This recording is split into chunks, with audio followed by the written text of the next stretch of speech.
Who is better to assess and judge and advocate a particular crime for a particular punishment than the one that created the heavens and the earth?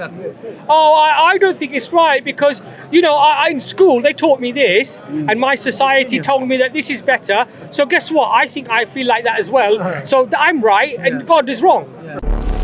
I actually bought a book to refute the Muslims. Yeah, and then I bought it and I was like, look, I don't know what you lot. And I actually bought, and then when people see me now, they're like, you? Never. I didn't believe that. Because I was so anti yeah, I wasn't Islam, hearing it. And then what happened was that gradually I just started coming closer and closer. And I tell you something, when I finally started reading the Quran, I read it and you know what I did? I wrapped it up and I put it in the cupboard. I said, nah, I can't do it. Yeah, because I knew what was happening. Of judgment, right? Allah says for the disbelievers, even if they give the whole world as a ransom on that day, it will not be accepted of them. So what Allah has just bestowed you with at that point is greater than the whole world and everything in it, subhanAllah. How can you not get emotional about that? What a gift! At certain times, and who is it that gives the order for the capital punishment for apostasy? The Amir, not the scholar, not the ulama. Okay, so the ulama may say, okay, yes, the hudud punishment is injunction upon this individual, but the ruler makes the decision based upon Islam, and he has the scope of making the decision whether this is going to benefit Islam or spoil it. Maybe it might be more beneficial to jail the individual. It may be more beneficial to tell them to leave the land. And one thing I've said to people, no, and yes, of course. Yeah. Look, and one thing I've said to people, look, from our paradigm, if we believe the worst fate for an individual is to enter into the hellfire, be thrown into the hellfire, why in a society am I going to say that the capital punishment for the individual that encourages people to the hellfire is worse than his fate of eternal hellfire? No, from our perspective, that is far worse than executing him. Do you mean like not shying away from the reality? Exactly. And just being blunt and straightforward and not be scared of the reality. So, is there a possibility that the individual, if he apostatizes publicly, after giving warnings, can be executed? Yes, 100%. Does it happen in every case? No. Because Islam allows. The Ottomans, Muhammad Ijab, they did a thing. They looked at the Ottoman Empire. That's right. They had a list, 500 years. Yeah, they looked and they were apostates, and they did not execute them. So there is scope, but it is from the deen. Yes, but there is scope, and also this is something they don't miss as well. Yeah, they make it seem as if it's exclusive to murtads. That's right. But in Surah Hujurat, if you go to Surah Hujurat, I think verse 12, Allah says if two believers are in fight, like they're disagreement, fight the one. Yes. So hold on a second. What about the Khawarij? Can we? There's capital punishment the Khawarij. Yes. So it's not exclusive to the murtad. No. Anyone that caused disorder in the land, corruption, even if he's a Muslim. That's right. So there is a capital punishment Muslim. That's right. Okay, come on. That's right. It's simple.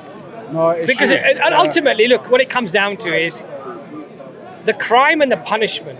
Who is better to assess and judge and advocate a particular crime for a particular punishment than the one that created the heavens and the earth? Oh, I don't think it's right because, you know, in school they taught me this and my society told me that this is better. So guess what? I feel like that as well. So I'm right and God is wrong. No. No. If Allah and His Prophet have decided on a matter, as the Quran says, it's not for you to now disagree with and make up your own decision on that. And you know, alhamdulillah, this has become the reason for many converts to Islam now. Why?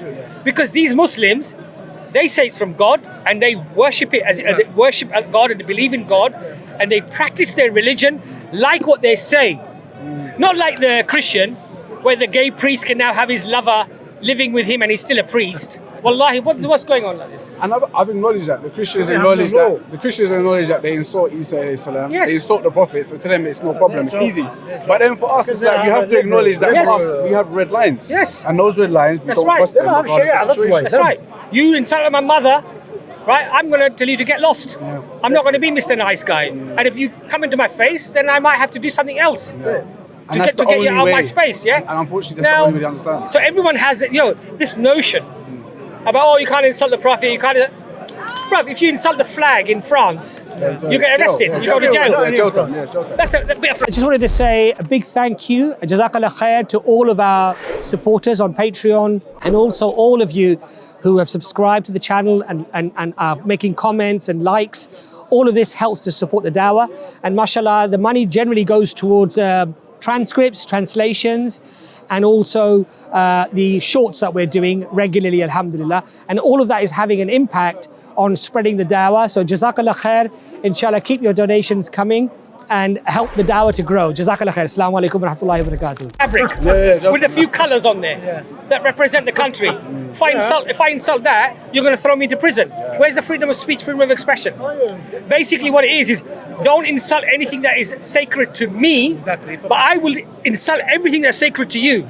And we need to show them the hypocrisy, that this is hypocritical. Right? That you don't like it when you're insulted. You tell an atheist can tell you, oh, you're all brainwashed and you're all crazy and you're all medieval, following this medieval religion and what have you, right? The second you tell an atheist you're indoctrinated, you're brainwashed by society to not believe in God, you're an extremist. You're not tolerant. See, anyone who stands against religion, you're not tolerant. But I can stand against your religion and your beliefs, and you have to tolerate me. I say no, get lost. I have noticed that there is a paradigm shift in being proud in what you're explaining and not shying away from certain matters because they might be controversial matters, and I just be front with it. And look, we have a beautiful saying. Allah says on the Day of Judgment, when people shy away from speaking up, He said, what prevented you? What prevented you from speaking about haqq, the truth in Islam, by the religion? He says, out of the fear of the people, Ya Allah. What does Allah say? What's the reply? It was better that you feared me. Allah says it's better that you feared Him. Why you fear the people? Today, people, even though they are uncomfortable with their 4-year-old and 5-year-old learning about LGBT and all this sort of thing, they have to go with it. They have to go with it. Why? They don't want to seem like they're going. They don't want to seem like the people are going to criticize me. They're going to look down upon me. I'm going to be looking backwards or whatever, right? So they have to go with it. We Muslims, alhamdulillah, one of the only groups that have united with our religion, with our principles of religious belief, and said that things like morality is for us parents to teach our children. It's not for you with a fluid moving target. Or whatever benefits you at the time. Whatever you think is right, is right. Whatever you think is wrong, is wrong. No. We only enslave ourselves to Allah, not to the people. Khalas. Simple. It's not overcomplicated. Yeah, exactly. If Allah has made something wrong, it's wrong. We don't care whether you frown and in your dinner parties, oh, how backward these Muslims are that they don't accept this or they don't accept that. Do you know what the go-to? Do you know what the go-to one is that I always hear when I know it's going to get a bit complicated? Some people, when they start pushing on the LGBT stuff, that's when I see really if the person is, where you are, because you might want to be like, well.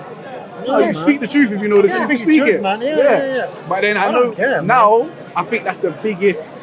Yeah. That's the biggest kind of. It's a new craze. Yeah. It's a new craze now. Cancel him or don't cancel him. If your child goes to school, and it's too much now. Yeah, your child goes to school and says, "My daddy said there's only a man and a woman, and that you can't just be anything." That's abuse. That's a form of abuse now. Now we're indoctrinating them by telling them the simple stuff. Subhanallah. Strange. It's a strange world we live in. Alhamdulillah, they are enslaved to fashion, the desires, the influences, and we are not. This is all a religion, you know that. Exactly. That's their religion, and our religion is that we shackle ourselves only to the one, and we enslave ourselves only to Allah Subhanahu wa Taala. Stay firm. That's it. Khalas. And on the Day of Judgment, at least we can say that we tried our best to stay with what Allah had ordered us to do. Subhanallah, How long ago did you convert to Islam? Yeah, about 10 years ago. MashaAllah. Yeah, So it's a 10 long years. time now. Yeah, long time. So you can't, the funny thing is, people You're are Muslim. Yeah, even 10 years. Yeah, oh yeah, new the Muslim. threshold somewhere, isn't it? Yeah. Might be 5 or 6 years now. I'm a new Muslim. 10. Well, okay, now you're an old timer. Now you're an old timer. Yeah, I think I've exceeded that limit. MashaAllah. Yeah. But you not go away and they say, oh, you're a new So Muslim. how old were you when you I converted? think I was like, I'm now 32, so yeah, about 22. 22, Yeah, mashallah. about 22. Well, young Yeah, boy, young 21. man, huh? Yeah, 21, 22. And what was it that brought you to Islam? I think it was because I was deep in everything. Okay. Yeah. So for me, it was like, this can't carry on. Yeah. Do you know what I mean? This can't. There has to be something. This can't work. Yeah, because I'm feeling like this is not going. You're not happy. Yeah. And I'm like, nah. And then it was strange because in school, I actually bought a book to refute the Muslims. Yeah. And then I bought it and I was like, look, I don't know what you lot. And I actually bought, and then when people see me now, they're like, you. Never. I didn't believe that. Because I was so Anti yeah, I wasn't Islam. hearing it. And then what happened was that gradually I just started coming closer and closer. And I tell you something, when I finally started reading the Quran, I read it and you know what I did?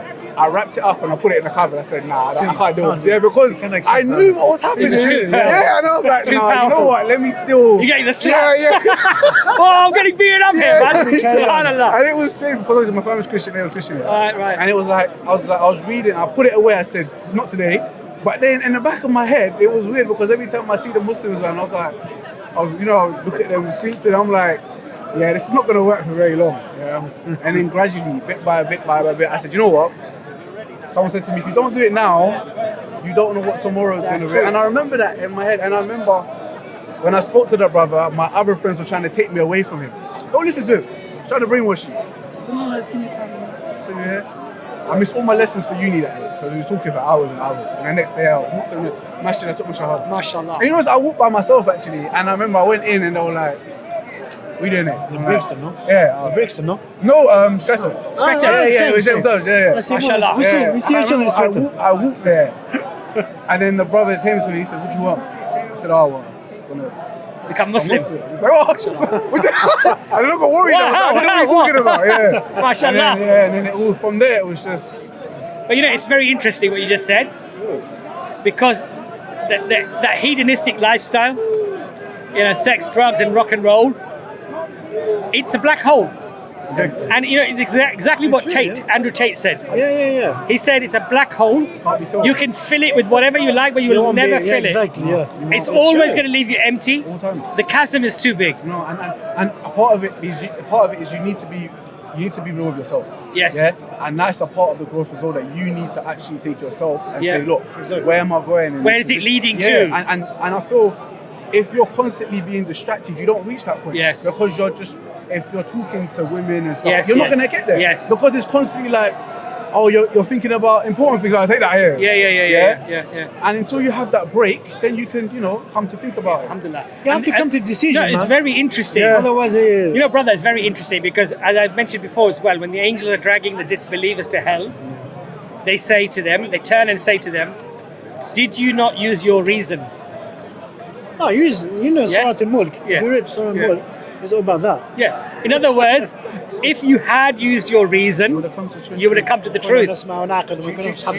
Right? That's what he Do you know what? says. And mashallah, Allah blessed you at the age of 22 that you thought, you know what, this lifestyle is a black hole. It doesn't lead to contentment or happiness or peace. And mashallah, look, you used your reason. And this is the interesting thing. You didn't arrive to Islam because it sounded good or whatever. No, man. Okay? It's challenging. It was about the fact that you were intellectually convinced that, man, this is the truth. Yeah. And alhamdulillah, this is the power of Islam. And you know what? I think, like I say to the brothers now, I think for a lot of reverts, the moment they take their shahada, Yes. there's a feeling you get No, in the whole complete. 10 years, I Subhanallah. have never got it back again. Alhamdulillah. Only when I went The first time, to do my Ummah the first time, Alhamdulillah. and I saw the Kaaba, You feel that? that was something near, but I haven't. You can never experience No, that it's one, nothing. yeah, yeah. You don't True. know what it is. Something changes. Alhamdulillah. There's no words for it. And I've never got that feeling back. And then when I see people taking the shahada, I'm like, Lucky. I know what's happening. How lucky that Yeah, is. yeah, You know yeah. what's- But what's you it don't like know. I've never got it Well, back since. you think about it, at that point, all of your bad deeds are replaced with good deeds. All clean. And everything you've done is forgiven. Except for if you have a loan, you have to repay it. Yeah. So you're now at that point of giving the Shahada, a newborn baby, pure, and all you have is good deeds. Replaced. When I see it here, when I see it here, I'm like, Oh, you have no idea. you know, that's why yeah. sometimes I'm quite an emotional guy. Sometimes I'm drawn to tears because I feel so happy For them. for them. Yeah, exactly. That Allah has chosen them, Taken from has darkness to guided nur, man. them, Yeah, exactly. and how lucky they are. Because They're you know, sinless now. on the day of judgment, right? Allah says for the disbelievers, even if they give the whole world as a ransom on that day, it will not be accepted of them. So what Allah has just bestowed you with at that point is greater than the whole world and everything in it, subhanAllah. How can you not get emotional about that? Allah, it's normal. What a gift. Exactly. You know, we get happy for somebody when they win the lottery. Oh my God, he's won like $50 million. Oh my God, $50 million, yeah? Exactly. All right? But life-changing. subhanAllah, what about the whole world and everything in it? And we're not drawn to tears, we're not drawn to emotions for that. Wallahi, it's amazing. To know that if anything happens to you after that point, Yeah. then far as we know, then that's Alhamdulillah. it. You're a clear path. There's a case of the Prophet ﷺ when he was on one of his ghazwa, one of his expeditions. A non-Muslim said, "I want to come and fight with you." And they said, "Have you accepted Islam?" He said, "No."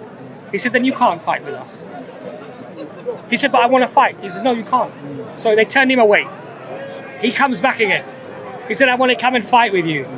"Yeah, have you accepted Islam?" "No." "Will you accept it?" "Yes, I'll accept Islam." So he accepts Islam, does a shahada. Shortly after he enters the battle, he is martyred. He is one of the only people throughout all of history who did not do one prostration to Allah subhanahu wa ta'ala. Exactly. Right? And he's given Jannah.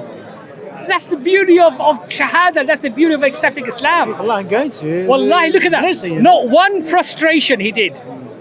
Because if Fajr had already ended, Dhuhr may have started, but he's in the battle. Before he has a chance to pray even, he's killed.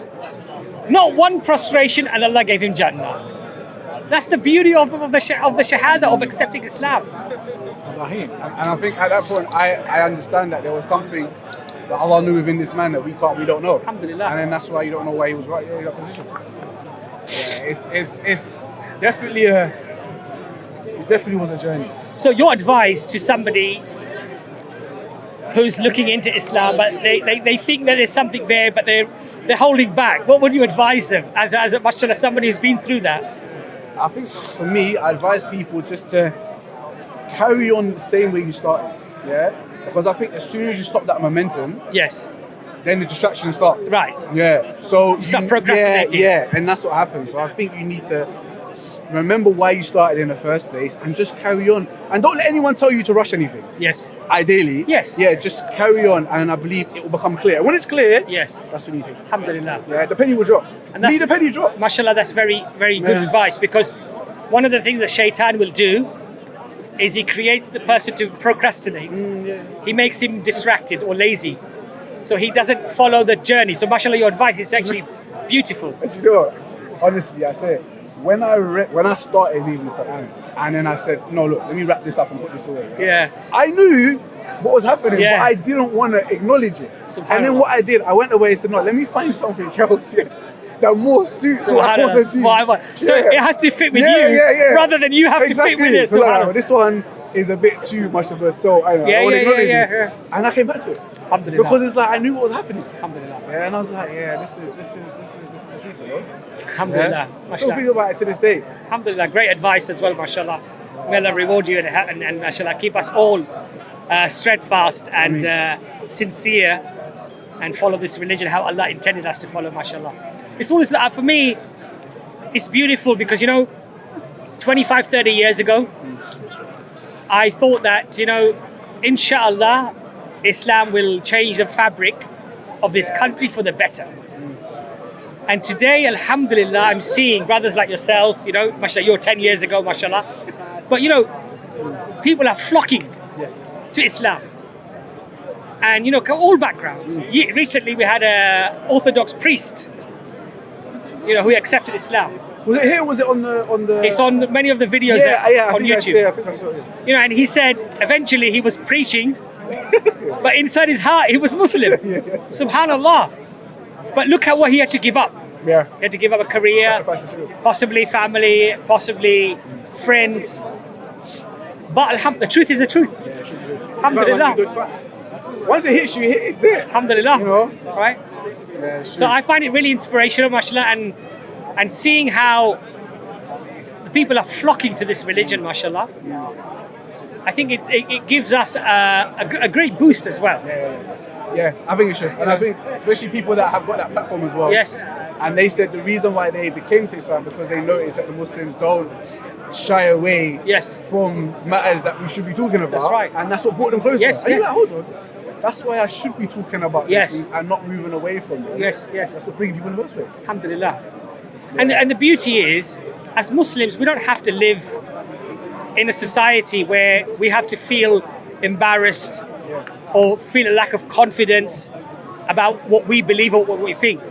People like to conform because they don't want to feel like people will outsiders. They don't want to feel outside. They don't want to feel outside. They don't want to feel like they're going to be criticized or looked down upon. We Muslims, we don't care. This is what we believe. This is why we believe it, because we believe it's from Allah. And I don't care what you think about me. I don't care what everybody thinks about me. Alhamdulillah, I'm happy that when I want to affiliate and connect myself to, it's not going to be with people. It's going to be with the one that created me, that sustained me, and who I have to answer to on the Day of Judgment. And on the Day of Judgment, we're told that your colleagues and your friends, they'll all abandon you. Your own parents will abandon you. Your children will abandon you. Everyone will just say me, my, I. But you're going to be there alone with Allah subhanahu wa ta'ala. So all these, sensibilities people have, the worries they have, on the Day of Judgment, your only worry, your only concern is going to be you. And what have I brought forward? What have I done? So if you can come to that reality, alhamdulillah, you save yourself from a lot of problems, alhamdulillah. Subhanallah. My brother, really love to meet you. Oh, just look at it. Because I think for me as well, I need to be reminded about that journey in order to appreciate where you are now. Sometimes, we're speaking and I'm reminding myself. Thinking, mate, what are you doing? What are you thinking? Subhanallah. When I speak to something like that, I'm actually speaking to myself. You're still doing the MMA? Still trying to. And it's important to have I believe in what do you call it? Yeah, of course. I think that's important. No, of course. Because I think of course people like to overstep the line. Look, take liberties. You need to be kind. You need to be just. You need to be fair. If you want to go there, you can go there. If you want to take it there, we can go there. No problem. If you want, If that's where you want to go, we'll go. No problem. And then you'd be surprised. Most people, then they don't want to. Exactly. This is it. And for us, if somebody attacks you, you can never lose. You can never lose. If they kill you, victory. Because you fought for your rights, and Allah says that you're a martyr. And if you defeat the oppressor, the one who's oppressing you, it's a victory. So for us, it's a victory both ways. Alhamdulillah. But one thing we should never do, if somebody comes up to you, I don't care how big they are. I say, look, you're bigger than me. I know you'll probably beat me up, but guess what? I'll give you a few to remember as well. You ain't going to walk away unscathed. And you know what? That's enough for them. That's it. Yes. You will beat me because you're much bigger than me. But I'll give you a couple that you will remember for the rest of your life. You're going to go home and you're going to remember something. You're going to need some ice afterwards as well, yes? But you're not going to walk away unscathed. Khalas.